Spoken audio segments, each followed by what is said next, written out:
Ouais, c'est super.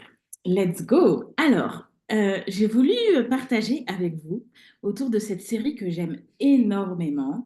N'hésitez pas à mettre dans le chat si vous avez comment on appelle ça? Des remarques, des questions, hein. Je lis au fur et à mesure. Donc, j'ai voulu partager avec vous autour de cette série que j'aime beaucoup. À mon sens, pour moi, ça vaut Game of Thrones. Très sincèrement, c'est aussi dense et j'ai même envie de dire, au niveau spirituel, ça va même plus loin que Game of Thrones. Alors, Alchemy of Souls, c'est une série qui est sud-coréenne, vous l'avez bien évidemment remarqué, et qui a été créée par les sœurs Hong. Alors, les sœurs Hong, elles sont assez connues en Asie. C'est l'équivalent, à mon sens, des créateurs de Matrix, voyez-vous. Alors, pourquoi est-ce que je vous dis ça? C'est parce que c'est un conte qui est mystique. C'est un conte qui est initiatique. Alors, je vais en venir à ce qu'est l'initiatique par la suite. Mais c'est un conte qui est censé créer une réaction, un éveil chez la personne qui le regarde. Attention, je ne suis pas en train de dire que chaque personne qui regarde cette série vit un éveil spirituel. Non, parce que comme dans chaque conte initiatique, il y a plusieurs niveaux de lecture, il y a plusieurs grilles de lecture. Qu'est-ce que je veux dire par là? On pourrait comparer ça à, voyez-vous, quand on lit Alice au pays des merveilles, voilà, ou quand on regarde le dessin animé Alice au pays des merveilles, on peut regarder ça avec les yeux d'un enfant de 3, 4, 5 ans et ne pas voir de message plus profond que ce qu'il n'y paraît. Par contre, on peut avoir une autre grille de lecture, et je ne suis pas en train de dire qu'un enfant de 3, 4, 5 ans ne peut pas voir des messages. Attention, parce qu'il y a des enfants, ils sont bien plus éveillés que nous, adultes. Mais lorsqu'on prend un peu de hauteur, il y a des œuvres comme ça qu'il faut regarder plusieurs fois. Pour quelle raison? Parce qu'il y a un message premier. euh, Oh, Alice, elle n'a pas écouté, et ensuite elle est tombée dans un trou, et puis elle a fait un rêve, voilà. Ensuite, on peut voir ça au niveau de l'inconscient, on peut voir ça au niveau de l'inconscient personnel, au niveau de l'inconscient collectif, et encore, et encore, et encore, on peut monter dans plusieurs strates. Eh bien, les contes, les séries euh, mystiques et initiatiques, c'est exactement pareil. C'est-à-dire, Alchemy of Soul, on pourrait voir ça comme une histoire d'amour ou une histoire alors j'ai pas envie de dire de pro-chevaliers, mais de personnes qui combattent, ils font des arts martiaux, il y a un peu de magie, oui, mais il y a un message derrière. Et ce message, alors, au début, quand on regarde la série, on est absorbé par l'histoire, d'autant plus que c'est en version originale sous-titrée en français. Donc, ça nous demande d'être hyper concentré, en hyper vigilance limite. Euh, et donc, c'est vrai qu'on a du mal à réfléchir en même temps, tout en, en essayant de lire, de traduire ce qu'on est en train de voir.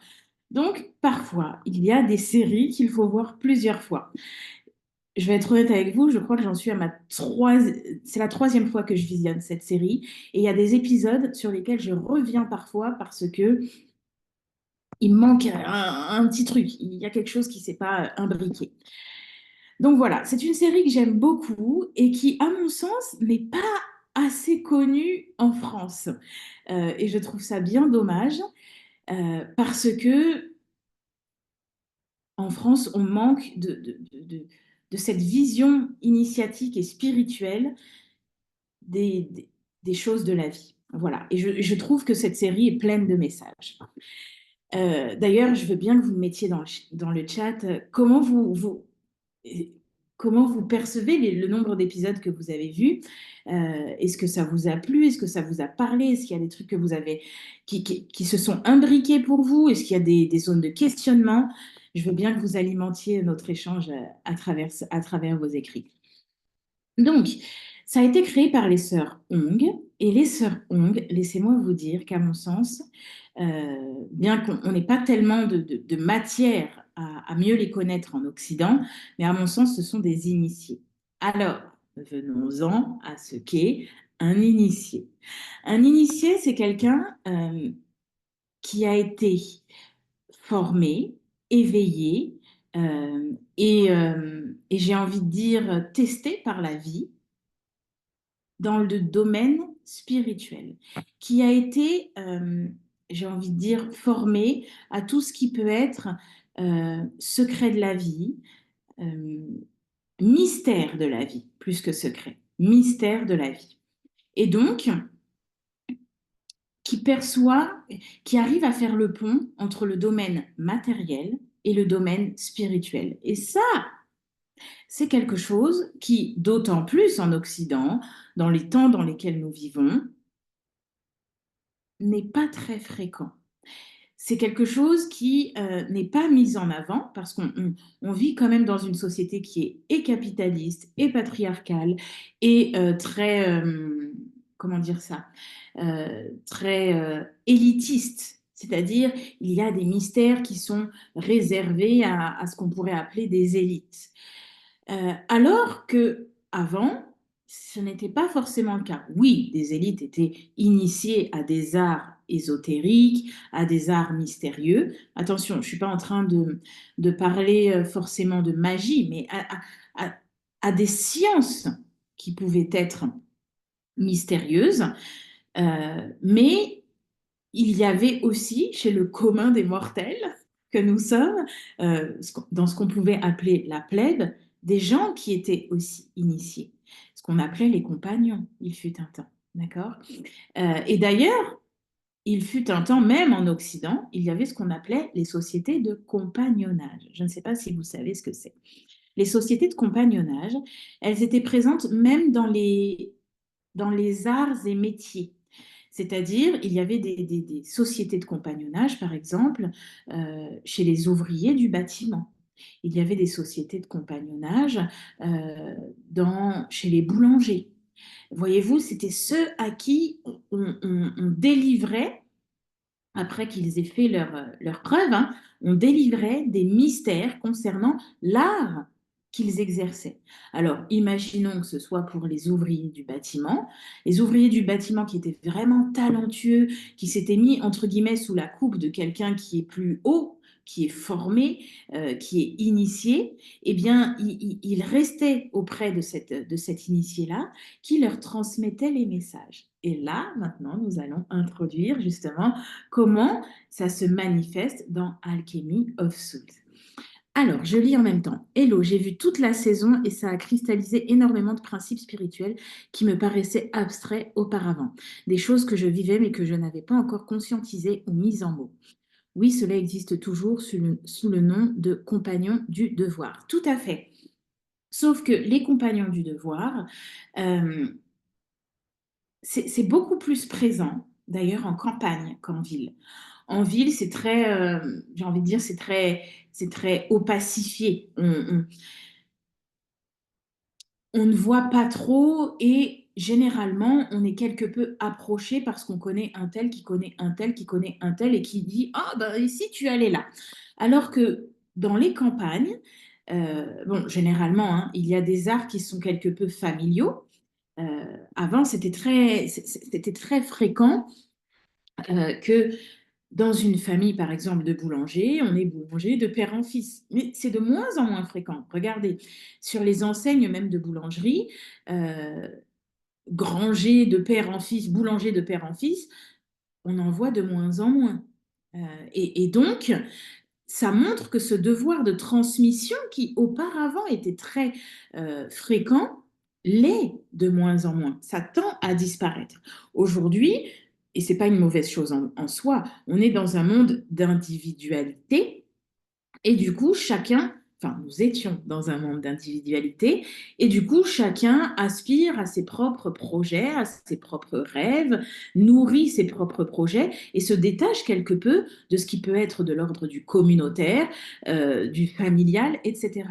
Alors, je vous dis, c'était la norme. Maintenant, nous entrons dans l'ère du Verseau, et dans l'ère du Verseau, oui, il y a de l'individualité dans le sens identité du terme, mais on se rapproche aussi de l'unification. Et c'est-à-dire, on va recréer le collectif, non pas au sens strict du terme, mais dans un sens beaucoup plus subtil. Donc, pour resituer un petit peu, dans Alchemy of Soul, l'intrigue, elle se situe où? Elle se situe dans le royaume, dans le pays de Daeo. Alors, on pourrait imaginer ça, n'oublions pas, hein, c'est quelque chose de... euh, ce n'est pas un lieu qui a existé, d'accord? Ce n'est pas une histoire qui a existé. C'est un mythe, ok? On va dire que c'est un mythe, dans le sens où c'est sorti de l'inspiration des sœurs Hong. Quand je vous dis que probablement ce sont des femmes initiées, ne l'oublions pas, les scénaristes, les écrivains, les artistes qui sont connectés et qui ont une inspiration profonde parce que les sœurs Hong ont créé beaucoup de séries. Elles sont à l'origine de pas mal de séries et elles l'ont, elles l'ont, elles l'ont, elles l'ont stipulé dernièrement. Elles vont écrire de plus en plus de contes ésotérique, avec tout ce qui est art magique, etc. Donc, on voit qu'il y a une appétence forte pour ce qui est de l'ésotérisme. L'ésotérisme, c'est quoi? Je resitue, c'est ce qui est caché. Contrairement à l'exotérisme, c'est ce qui est explicite, c'est ce qui est montré, j'ai envie de dire, au commun des mortels. Dans l'ésotérisme, on est obligé d'aller dans les mystères, dans les secrets, d'aller quelque peu fouiller, d'aller interroger pour comprendre le sens profond. D'ailleurs, il existe ce qu'on appelle l'ésotérisme religieux. Et ça existe dans tous les courants religieux, l'ésotérisme. Je donne des exemples. Dans le christianisme, il existe l'ésotérisme chrétien. L'ésotérisme chrétien, c'est quoi? Ça a été la gnose. On a aussi l'ésotérisme musulman, c'est le soufisme. On a aussi l'ésotérisme juif, c'est ce qu'on appelle la Kabbale. Voyez-vous, c'est ce qui n'est pas explicité, c'est-à-dire dans les écrits qui peuvent réguler une religion, la Bible, le Coran, la Torah, eh bien, il y a des mystères qu'il faut aller interroger. Alors, comment est-ce qu'on les interroge? Déjà en étant connecté à plus grand que soi, j'ai envie de dire au divin en soi, mais aussi par tout ce qui est tradition un peu plus orale. D'ailleurs, dans certaines traditions, c'est à l'oral qu'il y a transmission. Et c'est à l'oral que se font aussi les initiations. Vous allez par exemple dans la tradition ancestrale africaine, il y a plusieurs courants. Généralement, la transmission se fait après l'initiation ou avant, enfin autour de l'initiation, aux jeunes adolescents aux alentours de 10, entre 10 et 14 ans. Voilà. Dans le judaïsme, c'est la bar mitzvah ou la bat mitzvah, oui, aux alentours de 12 ans, etc. etc. Il y a un âge symbolique, le chiffre 12, généralement. Pourquoi? Parce que c'est la complétude d'un cycle qui sert de démarrage à l'initiation.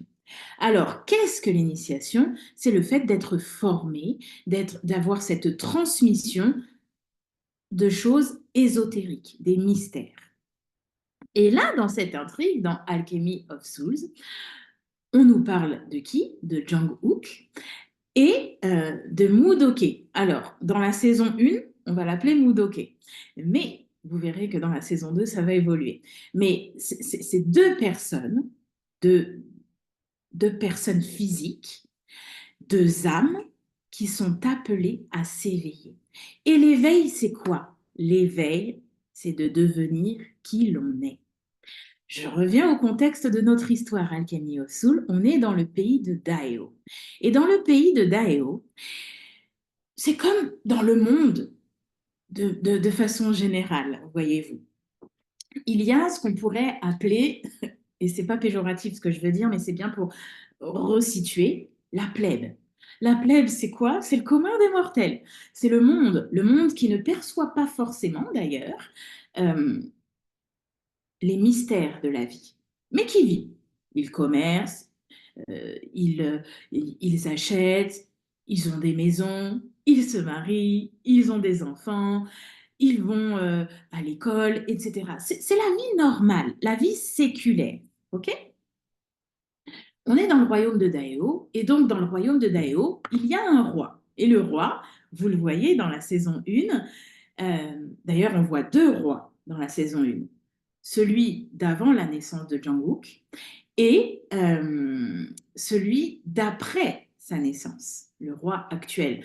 Vous voyez, et d'ailleurs il y a une chose qu'on peut remarquer, c'est que les deux rois sont quelque peu affaiblis de manière différente, mais je vais vous expliquer. Le roi d'avant la naissance de Jang-wook, de euh, Yuka, pardon, euh, il est faible physiquement, il est très malade. Et d'ailleurs, il, euh, il rencontre le mage, le père de Yuka, et ce mage, le père de Yuka, qui est très évolué, qui est initié à un très haut degré, euh, a réussi à reconstituer le processus d'alchimie des âmes. J'expliquerai ce processus par la suite. Et donc, il le sollicite en lui disant: Oh, mais je sais, toi, euh, mage Zhang, que tu sais le faire. Tu sais faire l'alchimie des âmes.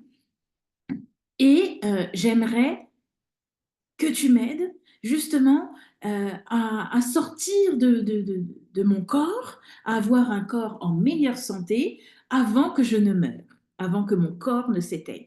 Parce qu'on a un roi ici qui est très affaibli, il est malade, il tousse, il est faible. Ok. Le roi, d'après la naissance de Yuka, il est affaibli mentalement, pas physiquement, mais mentalement. Je ne sais pas si vous l'avez remarqué. C'est un roi qui a peur, il ne sort jamais, et d'ailleurs, on ne le voit même pas faire de la magie. On ne sait pas s'il est un mage, alors que de base, on le voit d'ailleurs grâce à euh, son fils est un mage qui a été initié et un mage qui a quand même du talent. Mais le père, il est constamment assis sur son trône, à poser des questions, apeuré, limite dans le noir, et à questionner sur qu'est-ce qui se passe dehors. Je rappelle le rôle d'un roi. Le rôle d'un roi, c'est quoi? C'est un père pour la nation. C'est un homme qui est censé protéger son peuple. C'est un père, voilà. Un père, il fait quoi? Il nourrit ses enfants, il, euh, il aime ses enfants, il les protège et il a une vision pour eux. Et là, en l'occurrence, on est face à un roi qui n'occupe absolument pas ce rôle-là. Il est à la ramasse, tout comme probablement l'était celui qui l'a précédé. D'accord? Donc, dans le royaume de Daéo, il y a un roi, il y a ce peuple, le peuple séculier, le peuple qui n'est pas initié, et il y a les mages. Alors les mages, comme vous le voyez, il y a plusieurs maisons. Est-ce que vous avez remarqué? Il y a... euh, alors les mages sont tous initiés, et les mages ont été formés, c'est-à-dire tout le monde n'est pas mage. Alors, on est dans une société qui est quelque peu élitiste. Élitiste dans le sens où ce sont des familles qui se transmettent leurs arts de père en fils et de mère en fille. Je vais distinguer les maisons, si vous voulez bien. Les différentes maisons. On a, on a Songrim. Songrim, c'est d'ailleurs Songrim n'est pas accessible par tout le monde. Vous voyez, il faut avoir le pendant spirituel pour pouvoir rentrer dans Songrim. Songrim, c'est les mages qui, en même temps, sont des combattants. C'est les protecteurs du royaume. Ok. Les protecteurs et du peuple et du royaume, et en même temps, c'est l'école des mages. D'accord? Songrim, euh, donc on n'y rentre pas n'importe comment, et on a il y a là-bas des érudits. Ok. Les gens sont érudits, tout le monde ne peut pas y rentrer. Il faut en avoir dans la tête, ok?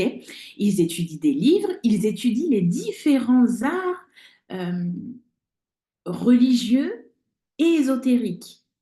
C'est-à-dire, ils savent manipuler les énergies, Mais en même temps, ils étudient le confucisme, ils étudient le bouddhisme. Voyez-vous, ils sont confrontés aux différentes sagesses antiques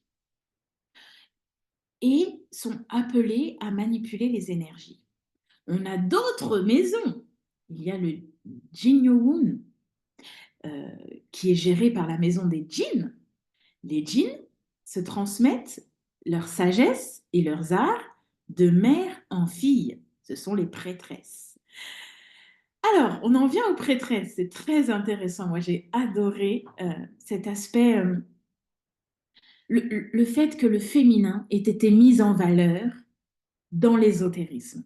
Parce que voyez-vous, dans les différentes sagesses, il y a un patriarcat qui s'est, dans la vie réelle, hein, il y a un patriarcat qui s'est installé, si bien qu'on a écarté le féminin des arts ésotériques. Comme si les femmes ne pouvaient occuper des places d'initiatrices, de, de responsables de sagesse, et en même temps de mages de haut rang. Et là, on est face à une maison. Quel est leur rôle? C'est elles qui conservent les objets, les objets chargés d'énergie et de magie. D'accord? C'est elles qui, dans le Jinyoun, conservent, par exemple, le l'aigle, non, l'oiseau de feu, le dragon de feu, je ne sais plus comment ça s'appelle, bref, qui conserve le chien qui détecte la magie, etc., etc. Et en fait, c'est elle les protectrices, parce que c'est elle les protectrices de l'équilibre du monde, parce que sans elle, qui conserve tous ces objets chargés d'énergie, le monde pourrait disparaître. Et ça, c'est hyper intéressant. Pour celles qui n'ont pas encore vu la partie 2, gardez ça dans un coin de votre tête. C'est que sans elle, l'équilibre du monde, il est capoute. Et donc, je mets ça en perspective dans le monde réel aujourd'hui. Sans le féminin, l'équilibre du monde est perverti et de ce fait-là, est mis en danger. Ça, c'est hyper important. Et donc là, on rend ces lettres de noblesse au féminin en laissant des femmes incarner cet aspect protecteur et équilibre du monde. On a d'autres maisons encore. Alors, on a, entre guillemets, l'hôpital des mages, qui est, euh, qui est dirigé, voyez-vous, par ce vieux, comment il s'appelle? Le vieux mage, bon bref, celui qui guérit, il guérit les mages. Alors c'est l'hôpital et la pharmacie, on pourrait dire, parce que c'est eux qui se transmettent les arts de guérison avec des plantes médicinales, avec bien évidemment l'utilisation de leur énergie, etc. D'ailleurs, ça nous amène à un autre point qui est hyper important, c'est qu'il y a la conscience que nous sommes faits d'énergie. Nous sommes énergie. Et quand on regarde le cas de Yuka, Yuka, il est énergie également, sauf que son canal a été fermé par son père à sa naissance. Enfin, son père officiel à sa naissance. Et pourquoi cela? Vous l'avez vu, parce que dans les 3 premiers épisodes, c'est dit, il a été fermé à sa naissance pour le protéger. Reste à savoir le protéger de quoi? Eh bien, véritablement, c'est de lui-même. Je m'explique. Jang-Hyuk, en fait, quand il est né, vous l'avez bien vu, il y a l'étoile du roi qui est apparue. D'ailleurs, je ne sais pas si ça vous rappelle un autre mythe. On pourrait se rapprocher par exemple des écrits bibliques. Il est dit qu'au moment où serait né Jésus, qui ensuite deviendrait le Christ, il y a l'étoile du berger qui s'est inscrite dans les cieux. Vous voyez la ressemblance entre ces deux histoires? Parce que oui, d'ailleurs j'en viens à un autre fait important, les astres et les luminaires dans le ciel marquent les temps et sont des indices pour savoir ce qui se passe et dans quelle période nous sommes. Je ne parle pas d'utilisation des astres en tant que prédis-moi le futur et dis-moi ce qui va se passer, est-ce que je vais me marier ou pas, etc. Non, c'est de comprendre que les astres, tout comme nous, sont porteurs d'énergie. Et donc, ils peuvent être favorables ou défavorables à certains aspects, à certaines actions de nos vies. Je prends un exemple. Dans notre vie à nous, dernièrement, Pluton est entré en Verseau. Et Pluton étant entré en Verseau, après avoir passé 20 ans dans le signe du Capricorne, ça marque le fait que nous entrons dans une nouvelle ère. N'hésitez pas à poser des questions si jamais ça vous questionne. Je suis ouverte et j'y réponds avec grand plaisir. Mais ça montre que nous sommes entrés dans une ère nouvelle.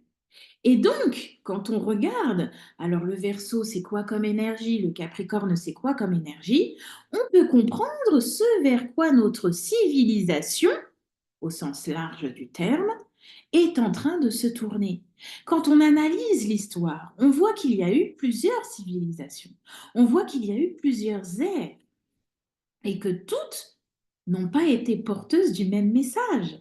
Nous sommes nés, du moins, dans l'ère qui était pleinement capitaliste, euh, patriarcale, validiste, etc., etc., élitiste, où le savoir était coincé, j'ai envie de dire, dans les hautes sphères. Mais là, le verso, ne serait-ce même que la signification du verso, quand vous regardez le symbole du verso, c'est quoi? C'est qu'on verse les eaux représentant la connaissance, la science cachée, la science spirituelle. Et donc, qu'est-ce que c'est en train de nous dire? C'est en train de nous dire que la société, le monde, y compris le monde séculier, est censé s'éthériser. S'éthériser, ça veut dire quoi? Ça veut dire comprendre, renouer avec la dimension spirituelle à l'intérieur de soi. Parce que chacun de vous, tout comme moi, tout comme nos voisins, a une dimension spirituelle. C'est juste que c'est comme si le canal, pour certains, a été bloqué, fermé, tout comme Yuka. Voilà. Donc, je resitue, Yuka a eu son canal bloqué, bloqué par son père, qui pensait pouvoir le protéger de la prophétie qui a été faite sur lui-même. D'accord?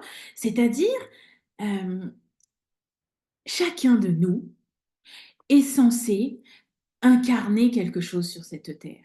Vous êtes porteur d'une énergie, vous êtes porteur d'une identité, vous venez, vous descendez de plusieurs arbres, de plusieurs branches généalogiques, vous avez des appétences, qu'elles soient matérielles ou spirituelles, des dons, des parts d'ombre, des parts très lumineuses, qui font que vous êtes unique.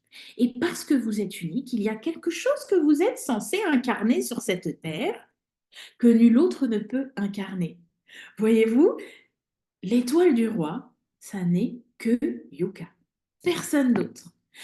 Il y a le fils du roi officiel, qui est mage, qui est d'ailleurs, j'ai envie de dire, assez érudit, mais jamais il ne sera porteur de cette énergie qui est l'étoile du roi. OK? Et donc, le père de Yuka a eu peur pour lui, enfin son père officiel, qui n'est pas vraiment son père, mais vous m'avez comprise. Il bloque son canal et il se dit, il ne sera jamais mage et de ce fait-là, il ne sera pas en danger. Eh bien, voyez-vous, ça, je pourrais faire l'analogie avec cette part à l'intérieur de nous, que chacun de nous a, qui a peur de cette autre part, très éthérée, très spirituelle, peut-être très ésotérique, qui nous compose, et qui, si elle se réveille de trop, potentiellement, cette part très paternelle à l'intérieur de nous, a peur qu'elle nous mette en danger. Je ne sais pas si vous, ça vous a déjà fait ça, mais que vous ayez peur de ce potentiel à l'intérieur de vous, que vous ayez peur d'aller à un endroit où vous seriez potentiellement dépassé. Et de ce fait-là, c'est comme si vous vous fermiez la porte, comme si vous bloquiez le canal de transmission entre ce qu'il y a de plus grand que vous et vous-même. Et donc, Yuka part en quête. En quête de quoi? En quête de soi. Et c'est l'histoire de l'humanité. C'est votre histoire, c'est mon histoire, c'est l'histoire de tout à chacun, même ceux qui l'ignorent encore. C'est de partir à la quête de soi. Ça me rappelle le livre L'Alchimiste. Voyez-vous, on a ce personnage principal qui part en quête de soi. C'est l'histoire de tout à chacun. Partir à la rencontre de soi-même. Et c'est ça véritablement l'initiation. On s'éveille à soi-même, à ce qu'il y a de plus grand en nous. Et ce qu'il y a de plus grand, il n'est pas à l'extérieur, il est à l'intérieur. C'est juste que c'est un potentiel qui est totalement caché, qui nous est masqué, dont le canal de transmission est bloqué. Et donc, Yuka part à la conquête de soi-même. Il part euh, pour éveiller cette part de lui, cette part totalement spirituelle, cette part ésotérique, cette part très puissante à l'intérieur de lui. Et vous allez le découvrir au fil de la série. Ce potentiel, il est bien plus grand que ce qu'il n'imaginait. Quand, quand Yuka part en quête de soi, il veut juste renouer avec son potentiel, j'ai envie de dire, de magie. Il veut juste être comme ses deux meilleurs amis, voyez-vous? Mais en fait, il va être beaucoup plus grand que ça. Mais, bien évidemment, comme tout énorme potentiel, comme toute initiation, comme tout éveil, comme toute quête de soi, ça a son lot d'inconvénients. Et ça, c'est une chose à laquelle potentiellement, il ne s'était pas totalement préparé. Là, on a parlé de Yuka. Venons-en à Mudoke. Mudoke. Mudoke qui était de base Naksu. Naksu, la meurtrière de l'ombre, celle qui fait tomber les têtes sur son passage. Là, on est du coup dans une figure féminine. Et c'est hyper intéressant parce que du coup, on a les deux pendants, le féminin et le masculin, partent en quête de soi. Et du coup, Naksu, elle, elle à un moment, elle combat, elle est beaucoup plus forte que les autres mages, hein. Je ne sais pas si vous l'avez vu au début du premier épisode, elle est redoutable. Elle se, elle affronte quand même le chef de Songrim, Park Jim, et elle est beaucoup plus forte. Mais à un moment, elle est atteinte. Elle n'est pas tuée, elle est atteinte. Elle est affaiblie et elle sent que son corps la lâche, sauf qu'elle, elle a une âme de guerrière. C'est une battante, c'est une âme vraiment puissante. Et du coup, ne l'oublions pas, il y a le, le Ganju qui lui a transmis l'art de l'alchimie des âmes. Et elle va du coup sortir de son corps et intégrer un autre corps. Sauf que vous l'apprendrez, pour celles qui ont regardé les 3 épisodes, vous ne le savez pas encore, mais vous l'apprendrez au fur et à mesure quand vous progresserez dans la série, elle ne va pas intégrer n'importe quel corps. Et là, du coup, ça nous apprend une chose, c'est que dans la vie, il n'y a pas de hasard. Il n'y a que des rendez-vous. Et elle va intégrer un corps, le corps d'une autre âme très puissante. Pas n'importe qui. Alors, je ne vais pas vous dire qui, bon, certains d'entre vous savent déjà qui, mais c'est pas n'importe qui. Le corps qu'elle va occuper, c'est un corps qui appartient à une âme très puissante et qui peut faire de grandes choses et qui va faire de grandes choses. Et quand je vous dis qu'il n'y a pas de hasard, juste des rendez-vous, c'est que de base, elle ne devait pas intégrer ce corps-là. Elle en avait choisi un autre. Une jeune fille sur son passage qu'elle a choisi, qui semblait être en pleine forme. Et boum, quand elle arrive dans le couloir des âmes en haut, quand elle fait son alchimie des âmes, elle se rend compte que face à elle, c'est finalement Mudoke, euh, la jeune fille aveugle. Ça nous amène à un autre point qui est hyper intéressant. Mudoke, qui en fait, vous le verrez au fil du temps, c'est un nom qui lui a été donné, mais elle ne s'appelle pas Mudoke. Enfin, du moins à sa naissance, elle n'a pas été appelée Mudoke. Mudoke est aveugle. Et voyez-vous, souvent, les personnes qui, qui n'ont pas la vue physique ont une vue spirituelle, ce qu'on pourrait appeler l'œil, la vision spirituelle très puissante. Et alors, il y en a qui ne connectent pas avec, hein. Attention, je ne suis pas en train de dire chaque personne aveugle que vous voyez est une mage. Non, je suis en train de dire il y a un potentiel parce que à partir du moment où l'on où l'on saute la vue, enfin où on a la vue ôtée, les autres sens se mettent en éveil, en ébullition, pour essayer de compenser. Sauf qu'il y a un sens qu'on ignore, c'est ce qu'on appelle le sixième sens. Et de ce fait-là, Mudoke, de base, a une vision spirituelle très forte. Elle arrive à percevoir les âmes. Et du coup, se crée ce rendez-vous, cette alchimie des âmes. Et qu'est-ce qu'est l'alchimie des âmes? C'est en fait de sortir de son corps. Euh, c'est ce que pensent du moins les mages, c'est le fait de sortir de son corps pour pouvoir en intégrer un autre. Et du coup, pourquoi les mages du passé ont renié cette magie qu'on pourrait nous associer à de la magie noire? Eh bien parce que premièrement, et là c'est un principe de base, elle ôte le libre arbitre de la personne dont on prend le corps. Parce que on le voit là, en fait, dans la série, les personnes à qui on prend le corps, c'est les opprimés, c'est la plèbe, c'est le petit peuple qui ignore toute chose, qui n'est même pas initié à la magie, et du coup qui subit le fait qu'on leur vole leur corps. Et eux, donc, sont voués à mourir juste parce qu'ils n'ont pas la connaissance. Et ça nous amène à un autre principe, c'est que l'ignorance tue. D'où la nécessité dans l'ère que nous vivons de nous éveiller. De nous éveiller à quoi? À nous-mêmes.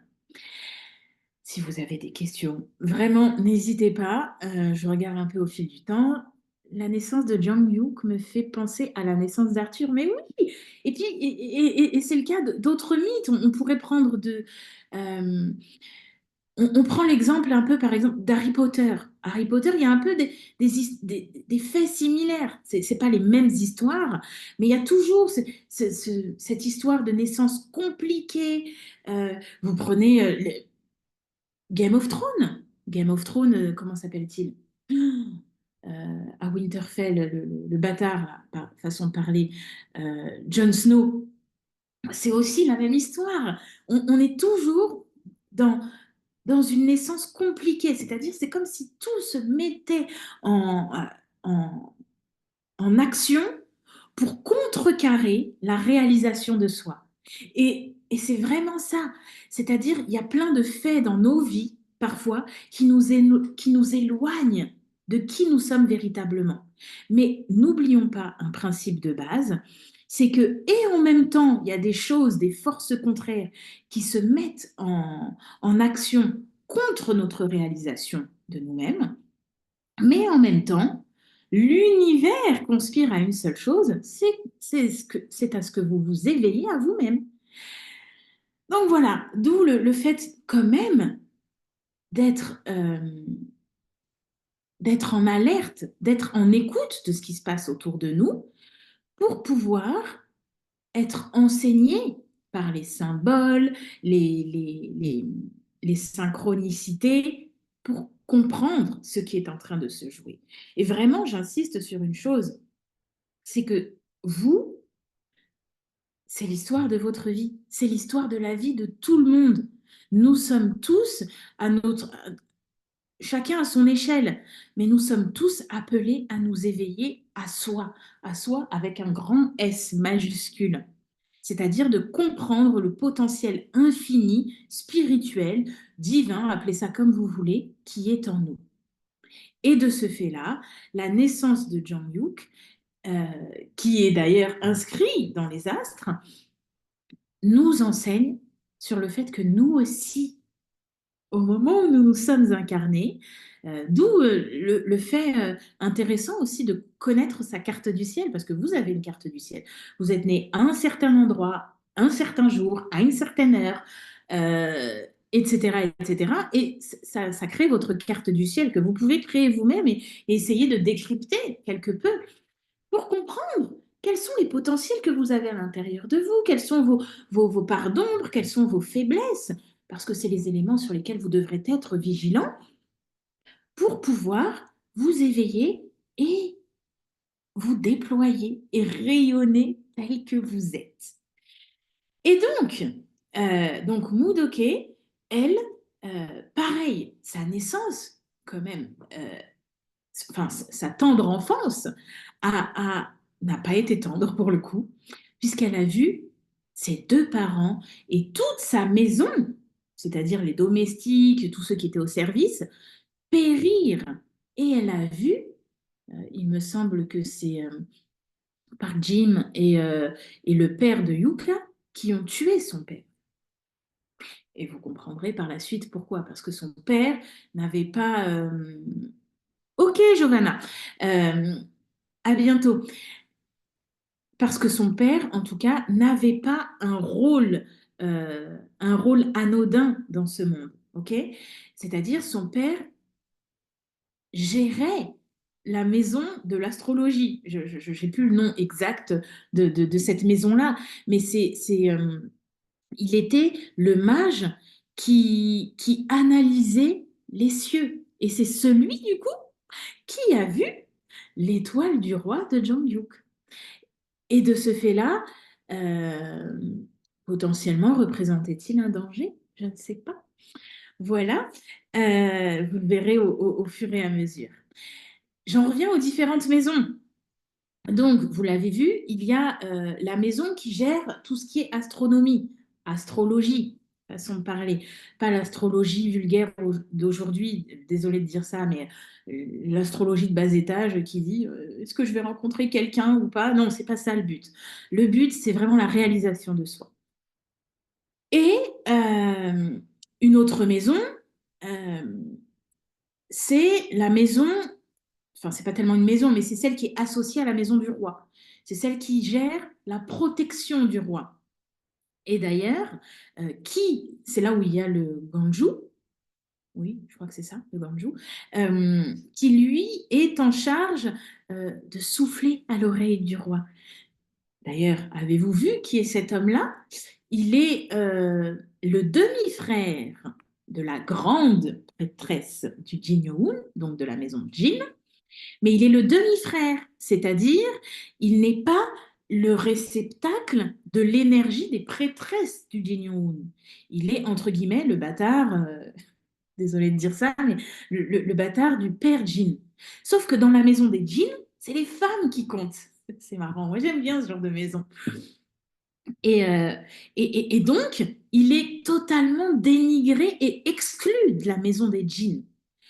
Et à l'intérieur de lui se nourrit du coup une amertume, une jalousie, un esprit revanchard, parce qu'il a été chassé de la maison des djinns.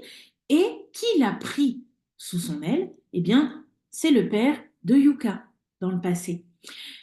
Il était le serviteur du père de Yuka. Sauf qu'à un moment, le père de Yuka a eu besoin de lui. De base, il n'allait pas l'initier à l'alchimie des âmes.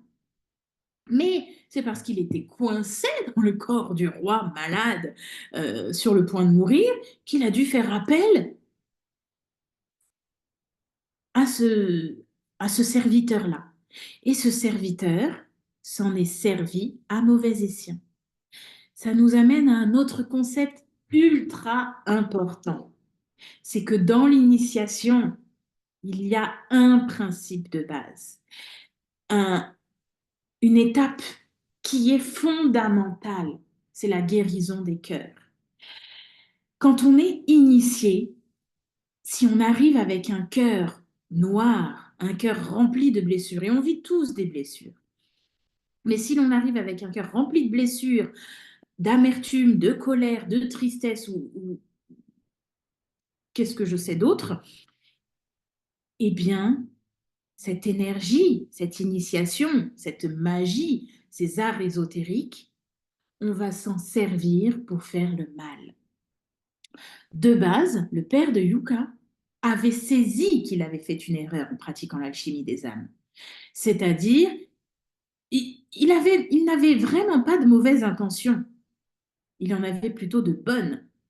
Mais il a compris pourquoi des générations avant lui, un mage et une prêtresse avaient décidé de stopper cette magie, de l'éradiquer, de l'éteindre et de ne plus la transmettre.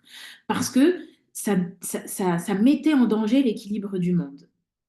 Et il a compris qu'il a fait une erreur en cela. Il l'a payé au prix cher, hein, j'ai envie de dire. Ne l'oublions pas. Le défunt roi, avec qui il a pratiqué l'alchimie des âmes, a quand même pris sa tendre et douce épouse, Dame Doa. Dame Doa, qui était la femme la plus convoitée du royaume de Daéo. Elle était belle, elle était bonne, elle avait un cœur pur, on dit les autres mages.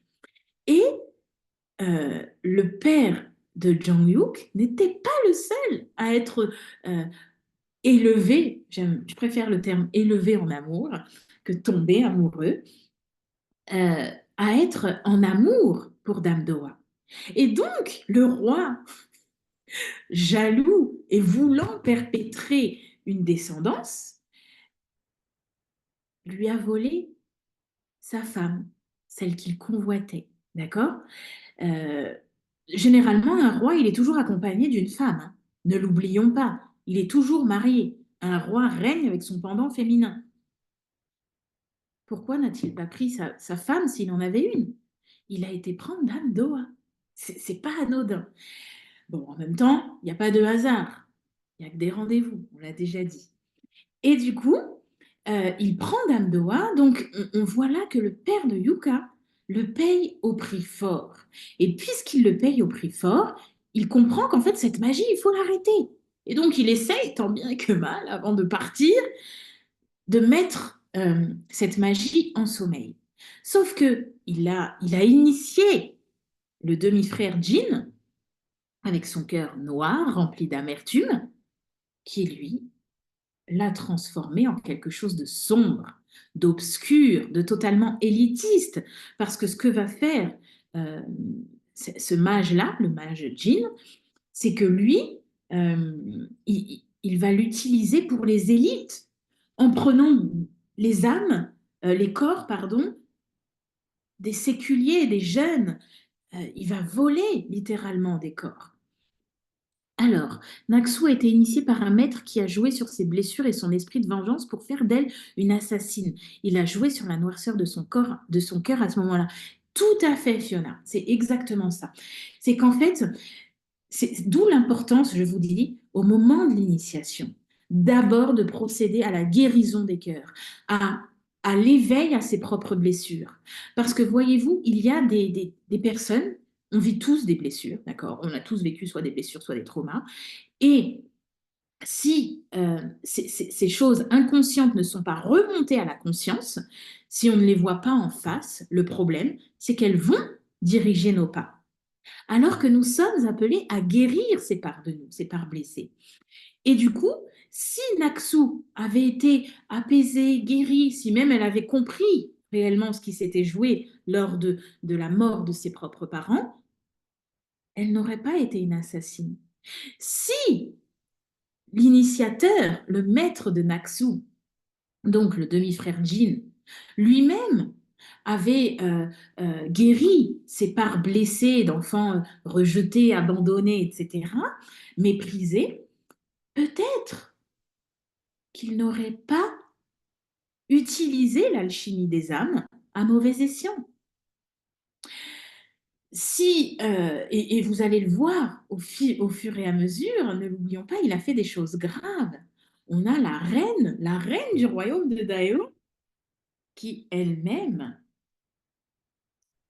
a été spoliée. On a utilisé son corps, voyez-vous. Bon, en tout cas, il y a plein de choses négatives qui ont été faites à cause de blessures. Et donc, dans l'initiation, il est fondamental d'aller à la rencontre de ces parts blessées, d'aller à la rencontre de ces parts d'ombre pour aller les penser et justement faire de l'alchimie. Alors là, j'en viens à un élément important. On parle d'alchimie des âmes depuis tout à l'heure, et c'est d'ailleurs le titre du film. Mais c'est quoi l'alchimie véritablement? L'alchimie, ça a une origine. En arabe, alchimie, c'est alchemia ou alchimia, je sais plus, alchemia ou alchimia. Et ça veut dire transformer en or. Transformer en or et en même temps sublimer. On pourrait associer ça à sublimer et au fait de purifier. Il y a vraiment cette notion de purification des cœurs. Et là, on en vient. Dans l'alchimie, l'alchimie, on voit ça vraiment comme un procédé entre guillemets scientifique des temps anciens en Occident où des alchimistes ont réussi potentiellement à transformer le plomb en or. Mais d'un point de vue plus subtil, plus, oui, plus, qui nous concerne davantage, c'est le fait de faire de nos propres blessures, de nos parts d'ombre, de nos secrets les plus inavouables, non pas de les camoufler, mais de les sublimer, de les transformer en quelque chose de vertueux, en quelque chose de fructueux, en quelque chose d'utile et de juste. Au lieu juste d'en avoir honte et de cacher, d'enfouir ça au plus profond, et qu'au final, ça nous téléguide et que ça nous pousse vers quelque chose qui ne soit pas vertueux. C'est ça l'alchimie. Et en fait, là, on est dans Alchemy of Souls. On pense que l'alchimie des âmes, c'est uniquement sortir de son corps et occuper un autre corps. Eh bien non, c'est un processus de transformation. On le voit. Donc même le titre de cette série a un sens ésotérique. C'est-à-dire, il y a le premier sens, je change de corps, et il y a le second sens, c'est-à-dire mon âme, je l'amène vers les hauteurs et je la transforme en quelque chose d'encore plus grand, d'encore plus majestueux et d'encore plus utile pour la création. Et l'alchimie des âmes, c'est ce que nous sommes appelés à réaliser dans nos propres vies à titre individuel, mais aussi à titre collectif, à titre sociétal, à titre civilisationnel. Voilà. Ça me semblait important de le mettre en lumière. Je vous avais parlé des différentes maisons. On a une autre maison aussi qui vit à l'extérieur du royaume de Daéo. C'est la maison, eh bien mince, c'est pas le meilleur ami de Yuka. Mince, oh, son nom m'échappe. Celui qui connaissait Naksu enfant. Mince. Quelle est sa famille déjà? Oh, j'aimerais bien me rappeler le nom. Euh, Est-ce que je me le suis noté? La maison CO, c'est Yule, oui, merci, Yule. La maison CO. Alors, d'ailleurs, je vais en revenir d'abord à quelque chose. Les 4 saisons. Ah là là, je les aime, ces 4 saisons. On a Yule. Yule, c'est quoi déjà? Il me semble, lui, que c'est l'été. L'été. Non, lui, c'est l'automne. Yule, c'est l'automne. On a, euh, on a Yuka. Yuka, lui, il est l'hiver. Et vous le verrez dans la partie 2, il incarne à merveille l'hiver, il ne pouvait rien être d'autre. Il est vraiment dans la réalisation du soir, hein, Yuka. On a la petite Jean, enfin la fille Jean, elle est le printemps. Oui, elle est le printemps parce que c'est les fleurs qui renaissent. Tout à fait. Et on a le neveu du chef de Songrim, lui, il est l'été. Il me semble que c'est ça. Voilà. Eh bien, ça nous ramène aux 4 éléments. Les 4 saisons, les 4 éléments. Ça, c'est un processus alchimique. On a besoin des 4 saisons, on a besoin des 4 éléments pour former le cinquième élément qui est l'éther. L'éther, c'est quoi? C'est la spiritualisation. D'accord? C'est le subtil, c'est l'immatériel. Donc, on a besoin de 4 éléments matériels. Quels sont ces 4 éléments? La terre, le feu, l'eau, et voilà, j'ai un trou. L'eau et l'air, voilà. Ces 4 éléments, lorsqu'ils sont réunis, lorsqu'ils sont utilisés ensemble, forment le cinquième élément, d'accord? Euh, du coup, voyez-vous, la série, enfin, le film, le cinquième élément, il y a aussi un sens ésotérique. Il y a tellement de films ou d'œuvres ou de dessins animés que vraiment, il nous faudrait regarder avec un œil nouveau, un œil, prendre un peu de hauteur pour comprendre les messages cachés de tous ces films, toutes ces œuvres. Voyez-vous, il y a vraiment des artistes, des réalisateurs, enfin des écrivains, des créateurs qui sont de véritables initiés. Ils sont inspirés par quelque chose qui les dépasse, qui est plus grand qu'eux. Alors, il y en a qui sont inspirés par des choses plus grand qu'eux, mais dans le sens obscur du terme. Mais il y a d'autres, il y a vraiment quelque chose de divin, de toute façon, que ce soit dans le bon comme dans le mauvais, toute chose concourt au bien du grand tout. D'accord? Parce que ça crée l'équilibre dans le monde. Bien évidemment, l'ombre existe, la lumière existe, mais l'ombre n'existe pas sans la lumière et vice-versa, voyez-vous. Donc il y a besoin, c'est comme le yin et le yang. Euh, et d'ailleurs, dans Alchemy of Souls, euh, c'est ombre et lumière. Et vous verrez au fil du temps, alors pour le moment, je vais les appeler Mudoke euh, et Yuka, forment un tout, en fait. Mais vous le découvrirez au fil du temps. Ils forment un tout. Ils se complètent. C'est vraiment magnifique. Et qu'est-ce que ça nous montre? L'alchimie des âmes, c'est quoi aussi? Eh bien, c'est le masculin à l'intérieur de nous qui se complète au féminin à l'intérieur de nous, afin que nous ne fassions plus qu'un. Dans la vie matérielle, qu'est-ce qui se passe? Eh bien, l'union de 2 forces, l'union du masculin et du féminin pour ne former plus qu'un. Ce sont des principes qui sont et intérieurs, mais aussi extérieurs. L'ombre et la lumière se complètent et permettent la réalisation. Pour devenir vous-même, vous devez identifier vos parts d'ombre, vos parts de lumière, vos faiblesses, vos failles, mais aussi vos potentiels, vos dons, etc., pour devenir pleinement vous-même. Vous ne devez pas... moi, je ne suis pas... Je trouve que c'est de la spiritualité très bullshit de ne parler que de lumière. Bien évidemment, nous sommes appelés à la lumière, nous sommes appelés à briller, à rayonner et à donner le meilleur de nous. Mais pour cela, il faut d'abord avoir regardé dans les yeux notre ombre, nos parts d'ombre, pour pouvoir les éclairer, les mettre en conscience et les amener à être alchimisés, sublimés. Je vous ai parlé des 4 maisons, je vous ai parlé du royaume de Daéo, je vous ai parlé des différentes parts. Déjà, premièrement, est-ce que vous avez des questions, des choses qui vous semblent un peu encore obscures? Je veux bien essayer d'y répondre, je veux bien qu'on en discute ensemble. Euh, une autre chose intéressante. Dans les 3 premiers épisodes, je ne sais plus dans quel épisode, il y a une chose hyper symbolique. J'ai adoré. Voyez-vous, Yuka, avant de rencontrer son nouveau maître, qui est Naksu Mudoke, rappelez-vous, combien de maîtres a-t-il dû rencontrer? 12. Il a été voir 12 maîtres qui ont refusé de l'initier, qui lui ont fait la misère, qui ont même profité de lui, de son argent, parce que ne l'oublions pas, la maison de Zhang, donc le père de Yuka avant, c'est eux c'est entre guillemets la maison la plus riche. C'est-à-dire, ils sont quelque peu les... Est-ce qu'on pourrait appeler ça la banque? Peut-être. Mais en tout cas, il y a vraiment un potentiel financier dans la maison de Zhang qui est important.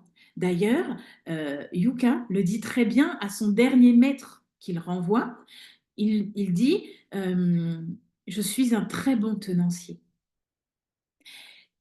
Et d'ailleurs, les maîtres, les 12 maîtres qui l'ont accueilli et qui ne lui ont rien appris, si ce n'est des principes bouddhistes, taoïstes, confucisme, etc., etc., mais qui ne lui ont pas appris la magie à proprement parler, ont profité du fait d'avoir Yuka sous leur coupe pour financer la construction de leur temple, la construction de leur forteresse, la construction, la réalisation, mais pour lesquelles ils avaient besoin de finances. Et c'est Yuka qui finançait, parce que Yuka avait beaucoup d'argent. Ok. Et du coup, on comprend que la maison de Zhang est une maison importante.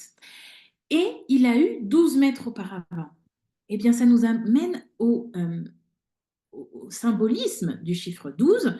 12, c'est la complétude, c'est un cycle complet. Voilà d'ailleurs pourquoi dans différentes traditions, l'initiation se fait à 12 ans. Ce n'est pas un âge anodin, c'est un âge qui n'a pas été choisi au hasard parce que 12 ans, c'est la complétude du cycle. Ok. C'est l'âge dans certaines traditions où l'on est initié pour ensuite être considéré comme un adulte, façon de parler, c'est-à-dire siéger au conseil du village, etc., etc. Mais on passe par l'initiation. Et l'initiation comporte quoi? Comporte des épreuves, comporte des apprentissages, mais surtout la mise en pratique de ce qui a été appris. Et Yuka, il entre pleinement, j'ai envie de dire, à la perfection là-dedans. Pourquoi? Comment on le voit? Le fait qu'on ait ouvert son canal, c'est pas l'initiation. C'est tout ce qu'il y a eu après qui est l'initiation, qui l'amène vers la pleine réalisation du soi. Il me semble que dans les 3 premiers épisodes, on voit bien ça. Il est molesté, il est frappé, il est testé, il est méprisé, il est rejeté. Ça, c'est des choses qui se passent lorsqu'on est initié. Mon Dieu, j'aimerais... je- Souvent, on ne s'y attend pas. Lorsqu'on vit l'initiation, il y a des choses qui se passent dans sa vie.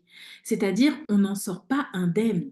Il y a la part d'ombre derrière toute cette lumière, voyez-vous. Alors oui, on découvre une part de soi, on plonge à l'intérieur de soi et il y a cette part qui était totalement occultée qui enfin est mise en lumière, elle se réveille, elle pulse, elle commence à fleurir. Mais attention, dans la vie, ça va aussi se matérialiser, ça va aussi se cristalliser. Il a dû vivre le rejet, l'abandon même de celui qu'il considérait comme son père. Il a dû passer par des émotions vraiment sombres. Il a pleuré. Il a failli mourir. Ne l'oublions pas. Quand l'énergie a commencé à quelque peu circuler à l'intérieur de lui, qu'est-ce qui s'est passé? Il est passé par le chaud, il était bouillant. Il est passé par le froid. Il a cru qu'il allait canner, le pauvre gars. Ne l'oublions pas. C'est ça l'initiation. On passe par le feu ensuite. Ça a son lot de déconvenus. Pourquoi est-ce que je le dis? Attention, l'initiation, l'éveil de soi, à mon sens, c'est ce qu'il y a de plus grand. La quête de soi, c'est la quête d'une vie. Vraiment. C'est vraiment, c'est la vie ne vaut d'être vécue que parce qu'on se cherche et parce qu'on se réalise. OK? Alors oui, il se passe des choses fun dans la vie, hein. On mange, on boit, on fait des enfants, on se marie, on tombe amoureux, enfin, ou on s'élève en amour, c'est mieux. Mais si l'on ne connecte pas à qui l'on est véritablement, si l'on ne découvre pas qui l'on est, et si on ne le réalise pas pour l'ouvrir pleinement au monde et l'offrir, on passe à côté de sa vie. Voilà comment à 70 ans, il y a des gens qui, non, ou à 90 ans, ou à 100 ans, peu importe, non, je ne veux pas mourir, j'ai peur. Quelqu'un qui passe par la réalisation de soi n'a plus peur de la mort. Parce qu'il sait que, comme a dit dans les écrits bibliques Jésus, tout est accompli. Voilà. Et vraiment, j'aimerais à la fin de ma vie, et j'aimerais que vous, à la fin de votre vie, puisse-t-elle être très longue et fructueuse, mais j'aimerais qu'on se dise, tout est accompli. J'ai trouvé mon trésor. Et mon trésor, c'est quoi? c'est moi, ma multidimensionnalité, mon potentiel mis en lumière et offert au monde afin que la création se porte le mieux possible. Est-ce que vous voyez le monde à l'heure actuelle? Vous le voyez? Le monde aspire qu'à une seule chose, c'est que nous nous réalisions, pour qu'enfin le monde aille mieux, pour qu'enfin l'on ne soit plus dans la division, pour qu'enfin l'on ne soit plus dans la guerre, pour qu'enfin l'on ne soit plus dans la haine de l'autre, qui en fait est une haine de soi. L'amour n'arrivera que par le fait de se connaître véritablement. Et en fait, c'est l'histoire d'Alchemy of Soul. Et voilà pourquoi j'aime cette série de folie. Je la regarde, je la regarde, je la regarde. Je recreuse des épisodes et je les digère et j'essaye de comprendre les concepts de la vie. Et c'est loin d'être la seule série ou le seul livre. Il y a des livres aussi initiatiques qui sont profonds et qui peuvent nous propulser. Mais voilà, une chose hyper importante. Comme Yuka l'a vécu, l'initiation, elle demande la mise en action. Attention, n'apprenez pas pour apprendre. Souvent, dans le domaine spirituel, il y a une chose, c'est qu'on bouffe littéralement des livres, des formations, des initiations qui n'en sont pas réellement, mais dans la matière, il n'y a rien qui s'inscrit. Et là, c'est une erreur. L'initiation, elle pousse à l'action. L'initiation amène à l'action, à la réalisation, au fait d'être qui l'on est et de devenir authentique dans toute notre puissance, mais aussi dans toute notre vulnérabilité.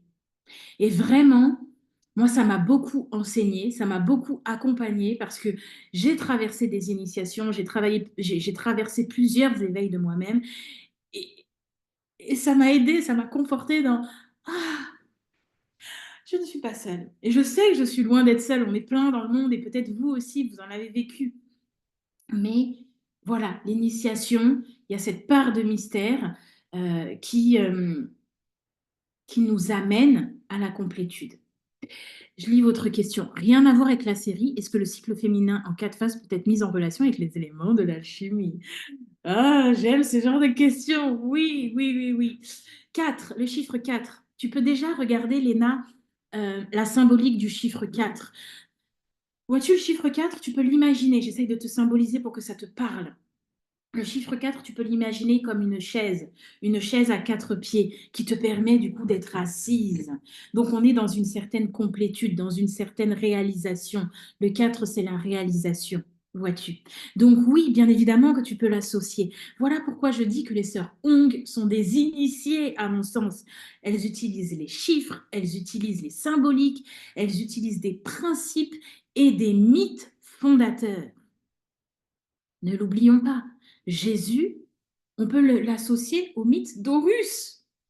Vous voyez, il y a des mythes qui sont fondateurs. Alors notre civilisation, aujourd'hui nous sommes en 2024. 2024, c'est quoi 2024 après Jésus-Christ? On est dans une civilisation qui se rapporte au Christ. D'accord? En tout cas pour l'Occident. D'accord? Qu'on soit chrétien ou pas, c'est pas le principe, enfin, c'est pas du tout le concept. Je vous parle juste d'ère civilisationnelle. On est dans une civilisation par rapport au Christ. Je parle pas de religion, ok? Euh, et de ce fait-là, euh, pourquoi est-ce que je vous disais ça? Je perds mon fil, excuse-moi. Euh, Il y a des mythes fondateurs, d'accord? Comme je vous l'ai dit, le mythe chrétien, le mythe du Christ, c'est un mythe. Étudiez le mythe d'Horus, d'Isis, d'Osiris et d'Horus. Vous verrez des similitudes énormes avec le mythe chrétien. Pour quelle raison? Eh bien parce que ce sont des principes fondateurs, des principes ésotériques, des principes qui sont immuables, qu'on croit au christianisme, enfin, à la religion chrétienne ou pas. Je ne suis pas dogmatique, hein, ok? Vous trouverez ce même type de principe si vous allez dans d'autres dogmes, que ce soit l'islam, le judaïsme, le bouddhisme, l'hindouisme, la tradition africaine ancestrale. Bon, plusieurs traditions africaines ancestrales, mais voilà, il y a des choses qui sont immuables. Et voyez-vous, je comprends pleinement aujourd'hui, la religion a fait beaucoup de mal, la division. Nous étions dans l'ère de la division, d'accord? Où il y avait des dogmes et ça nous divisait, ça créait des scissions, des guerres de religion, ensuite des guerres de race, et bref, d'accord? C'est des guerres dogmatiques, on est dans la désunion. Et maintenant, on vient d'y entrer dans une ère d'union, mais d'abord d'union à soi-même, de réalisation de soi, comprendre, visiter les différentes parts de moi, d'accord? Passer par ces 12 mètres pour ensuite pouvoir nous unir aux autres et créer un monde meilleur, offrir à nos enfants, nos petits-enfants, nos arrière-petits-enfants un monde meilleur. Voilà, je dois vous laisser, c'est passionnant, hâte d'écouter la suite. Merci beaucoup, merci, bonne journée, bon dimanche. Donc voilà, et de ce fait-là, en fait, voilà pourquoi j'aime tant cette série. C'est parce que c'est aussi passionnant à mon sens, et il y en a que ça va choquer, mais que de lire la Bible, parce qu'on y trouve des similitudes, des points de résonance qui font écho et qui nous accompagnent dans nos éveils, dans nos initiations. Voilà. Et, euh, et c'est vraiment, c'est riche dans les temps dans lesquels nous vivons. On est dans une ère, l'ère du digital, hein, l'ère de tout ce qui est visuel. Ah, donc, ben, les séries, ça peut nous aider aussi dans nos initiations. Attention, ne gobez pas la connaissance comme ça. N'oubliez pas, ce que vous apprenez, vous allez être testé par la suite. Donc, en tout cas, ça peut nous aiguiller, nous faire écho à des choses à l'intérieur de nous. Il y a une autre question.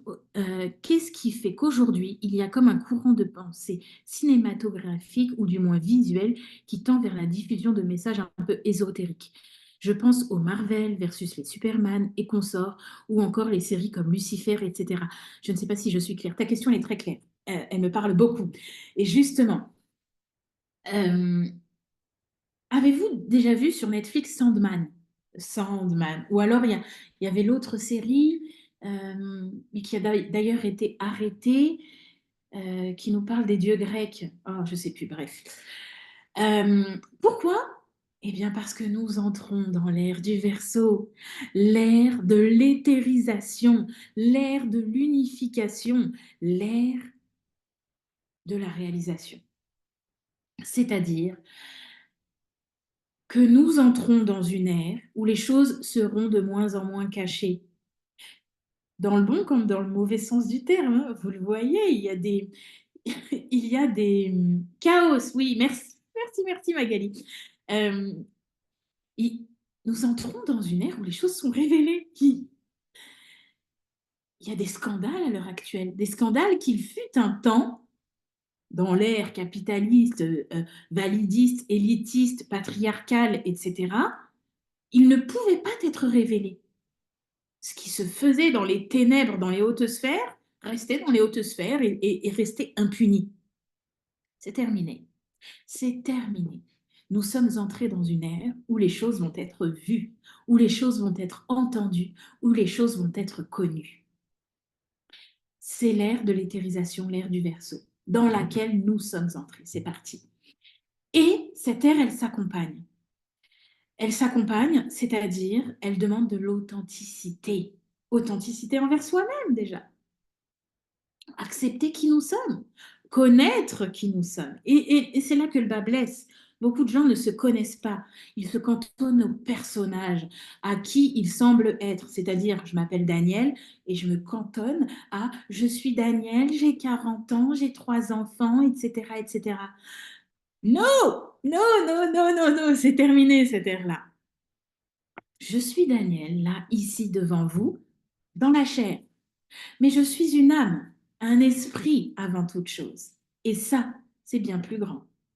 Et ça dépasse ce que je présente face à vous. OK? Et c'est l'éveil vers cela qui est en train de s'accompagner. Et voilà pourquoi on a de plus en plus de séries, déjà parce que on a des réalisateurs, des écrivains, etc., qui sont initiés, et parce qu'ils le veuillent ou non, les choses sont appelées à être révélées. Vous savez, l'énergie qui est dans les cieux, l'énergie euh, subtile, elle régit tout le monde. Vous, moi, tout comme les initiés dans le côté obscur comme dans le côté lumineux. Il y a des lois, des principes, des énergies sous lesquelles nous sommes tous régis, qu'on le veuille ou non. Il y a des temps qui ont été marqués, qui, ont, qui sont accompagnés au sens large du terme, qui se réalisent. Attention, je ne suis pas en train de vous parler je ne suis pas en train de dire que nous n'avons aucune prise sur ce que nous allons vivre individuellement et sociétalement parlant. Bien évidemment que si, étant donné que nous avons notre libre arbitre. Et donc, on choisit les voies. La vie est une succession de choix, ok. Mais en tous les cas, ce qui se passe, c'est que nous changeons de civilisation. Oui, c'est véritablement ça. Nous sommes en train de passer à une autre civilisation. Et parce qu'on passe à une autre civilisation, il y a des choses qui accompagnent, tout l'univers conspire à accompagner ça. OK? Les choses se mettent en place. Comme je vous l'ai dit, il n'y a pas de hasard, il n'y a que des rendez-vous. Et donc, il se passe des choses pour nous mener peu à peu vers ces choix qui vont se mettre devant nous et pour lesquels on va devoir se positionner. Il y a des gens qui décideront de ne pas se connaître et de rester littéralement euh, focus sur la forme, grand bien leur face. Mais ils seront amenés à faire un choix. C'est-à-dire, il y a des choses qui vont se mettre en place dans leur vie qui vont les pousser à emprunter telle voie ou telle voie. Et en fonction de leur choix, ils dessinent leur trajectoire. Alors, ah oui, à force de souffrir, le corps crie. C'est ce que je dis souvent aux personnes qui osent dire que maintenant, on ne peut plus rien dire quand on fait référence aux violences sexuelles, au VSS par exemple, ou de racisme. Hmm. Alors, c'est intéressant, c'est très vrai ce que tu dis. Oui, euh, beaucoup, beaucoup de personnes pensent elles ne peuvent plus rien dire. J'ai envie de dire que cette politique-là, elle est terminée. La politique, on est à l'ère d'Internet, hein. L'information, elle circule à vitesse grand V. D'accord? C'est dans le bon comme dans le mauvais sens. C'est-à-dire les rumeurs non fondées aussi circulent à vitesse grand V. Mais en tout cas, l'information circule. On ne peut plus l'arrêter. Là où avant, les médias euh, bloquaient le canal d'information, choisissaient ce qui était dit ou pas, euh, nous, on a accès à l'information. Et en fait, le choix va s'opérer comment? Pas dans le je dis ou je ne dis rien, je fais ou je ne fais pas, c'est qu'est-ce que je fais de cette information? C'est drôle parce que on a vécu dernièrement, ce qui a d'ailleurs accompagné le monde entier vers l'éthérisation, vers une meilleure, une plus grande conscience de ce qui est plus grand que nous, une meilleure conscience de soi, c'est la période de virus, etc., qui est passée. OK? Les confinements, etc., etc. Ça a amené chacun à se positionner, qu'on s'en rende compte ou pas. Euh, et ça nous a poussé à remettre en question le système. Ça nous a bousculé, ça nous a poussé dans nos retranchements. C'est ce qui a marqué, je pense, d'un point de vue civilisationnel, l'entrée dans l'ère du Verseau. C'est un des actes fondateurs de l'entrée dans l'ère du Verseau. Parce que ça nous a poussé à réfléchir. Alors, il y en a qui se sont cantonnés à oh, moi je fonce tête baissée, ils ont dit que, alors je fais que. Mais beaucoup ont pris un peu de recul et se sont dit oui, mais attends, c'est mon corps, et en fait, ma liberté, mais et alors, ils ont fait ça, est-ce que c'est bien pour moi? Est-ce que c'est bien pour le monde ou pas? Et du coup, Ça a ouvert quelque peu nos consciences, ça a élargi la conscience. Donc, quand je vous dis que toute chose concourt au bien de l'humanité, parce que même ça qui a été une période, ah, d'accord, ça a été difficile, eh bien, ça nous a poussé à l'éveil. On s'en rend pas compte, mais ça nous a poussé à l'éveil. Et il y a des gens qui resteront endormis. Vous en avez sûrement dans vos entourages qui veulent pas se poser de questions. Politique de l'autruche oblige, ils voient rien, ils ne rétorquent sur rien, etc. Ils ont fait un choix. Alors, ce choix n'est peut-être pas définitif. D'autres choses vont se présenter dans leur vie pour les amener à se lever et à s'éveiller. Mais c'est une succession de choix. L'univers n'aspire qu'à une seule chose, c'est à l'éveil de l'humanité. Et les choses qui se présentent dans notre vie le montrent bien. Dans votre vie à titre individuel, vous le voyez bien, il y a eu des choses qui vous ont poussé à réfléchir. Ah, je rencontre un tel, et puis finalement, un tel me fait ça, il me trahit, et ça m'amène à, et je prends du recul, et je réfléchis, et je pleure, et je me réveille, etc. Mais à titre collectif et sociétal et civilisationnel, c'est la même chose. Il y a des choses qui se présentent à nous qui nous poussent à réfléchir, à remettre en question le système.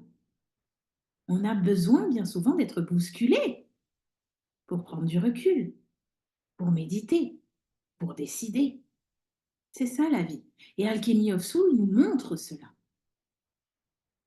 On le voit d'ailleurs, il y a différents personnages. Le chef de son Grimm est quelqu'un qui, du coup, il aime profondément Yuka. Vous l'avez vu. Il l'aime profondément, mais comme un fils. Pour lui, c'est un fils. Donc lui aussi, à l'instar de son père officiel, il veut le protéger. D'accord? Il le bannit de son Grimm. C'est quand même, c'est difficile. Il lui met des coups de bâton. D'accord? Ça nous montre, nous aussi, nous, parfois, en tant que parents, pour ceux qui sont parents, des fois, on a peur d'une chose et du coup, on empêche nos enfants de devenir qui ils sont censés être, au lieu de les accompagner du mieux qu'on peut à devenir qui ils sont. Vous voyez, l'initiation, elle se fait à plusieurs niveaux, même en tant que parents, ça nous questionne. En tant que chef d'entreprise, pour ceux qui sont chefs d'entreprise, ça les questionne. Ça vient bousculer plusieurs espaces dans nos vies, pas uniquement spirituelles. L'initiation, c'est ça. L'initiation, c'est pas uniquement oh, j'apprends la magie, j'apprends à manipuler l'énergie, l'eau, le feu, etc., etc. Non, dans le concret, ça se matérialise. Ça alimente ma vie. Parce qu'en fait, le matériel et le spirituel, les terres sont censés ne faire qu'un. Il y a différents mondes à l'intérieur de vous. On peut le comparer aux quatre saisons. Le monde de l'eau, le monde du feu, le monde, le monde de l'air et le monde de la terre. Est-ce que vous les avez identifiés? Est-ce que vous faites en sorte qu'ils ne fassent qu'un? Ou alors peut-être en alimentez-vous un plus que tous les autres? Eau, air, terre, feu. Oui, merci. Et voyez-vous, alors, à quoi on pourrait comparer ça? L'eau, les émotions, l'air, le mental, la terre, le concret, le matériel, les finances, etc., etc. Et le feu, ce feu intérieur, la passion, la sexualité, etc., etc. Est-ce qu'il y a un espace dans votre vie que vous avez occulté? Parce qu'attention, si vous ne complétez pas ces quatre éléments, vous ne pouvez pas créer le cinquième. Et donc faire le pont, ouvrir le canal entre le matériel et le spirituel. L'initiation, c'est ça. Elle se matérialise, elle pousse à l'action. C'est pas uniquement acquérir des connaissances. C'est l'initiation, c'est enfin pouvoir être qui l'on est. Et c'est la quête de Yuka. Yuka devient véritablement qui il est censé être. Et il rencontre son pendant. Vraiment, je pourrais en parler des heures d'Alchemy of Soul, mais je vais m'arrêter là. J'espère, si vous avez des questions, c'est maintenant, parce qu'ensuite je vais clôturer l'espace. Mais en tout cas, c'est vraiment un plaisir pour moi, vraiment, vraiment, de partager avec vous à ce sujet-là. Euh, Autour de cette série, il y en a tant d'autres, hein. Mais vraiment, celle-ci, alors déjà, j'aime beaucoup euh, l'univers qui y est associé. Euh, je vais aussi... Ah oui, alors ça, il y a une chose qui est assez intéressante et qui me semble importante de rappeler. Je vous ai parlé, je vous ai dit le warning, attention, initiation veut dire aussi, il y a des choses qui vont se révéler, il y a des espaces un peu difficiles aussi qui peuvent se mettre en lumière parce que je traverse l'initiation. L'initiation, elle s'accompagne. Elle s'accompagne. Il y a plusieurs façons. Voyez-vous, Yuka cherche un maître pour l'initier. Et en fait, c'est marrant parce qu'il y a ce mouvement intérieur-extérieur. C'est-à-dire, Yuka pense que Naksu est son maître. Et en fait, dans la matière, Mudoke est son maître, c'est Yuka. Et en fait, vous verrez au fil du temps que l'élève et le maître, ça se confond un peu. Parce que le maître et l'élève et le maître. Enfin, Yuka initie Mudoke, tout comme Naksu Mudoke initie Yuka. Et en fait, dans cette relation d'élève à maître, il y a quelque chose d'hyper important, c'est que le maître apprend aussi de son élève. Le maître grandit aussi grâce à ses élèves. Il n'est pas uniquement en train de transmettre. Pourquoi est-ce que je dis ça? C'est parce que, attention au maître que vous rencontrez. Je, Quand on rencontre un maître, quelqu'un qui nous enseigne quelque chose, il y a ce mouvement très descendant, très, oui, très descendant qui s'établit parfois. Sauf que on le voit dans le monde religieux, aujourd'hui, il y a eu des dérives dans les différents univers religieux. Parce qu'en fait, ce n'est plus le temps où l'information est uniquement descendante. Il y a un mouvement, mais dans de l'alchimie. Oui, il y a quelqu'un qui a le savoir et qui transmet, mais parce qu'il transmet, il y a quelque chose qui lui est rendu et qui l'enseigne et qui le nourrit. Donc, on n'avale plus, on ne gobe plus bêtement ce qu'un maître nous enseigne. On fait preuve de discernement, on fait preuve de sagesse, et le maître doit avoir assez d'humilité pour aussi recevoir de ses élèves et ne pas se penser plus grand. Il y a un mouvement d'humilité. C'est hyper important. Pourquoi je vous dis ça?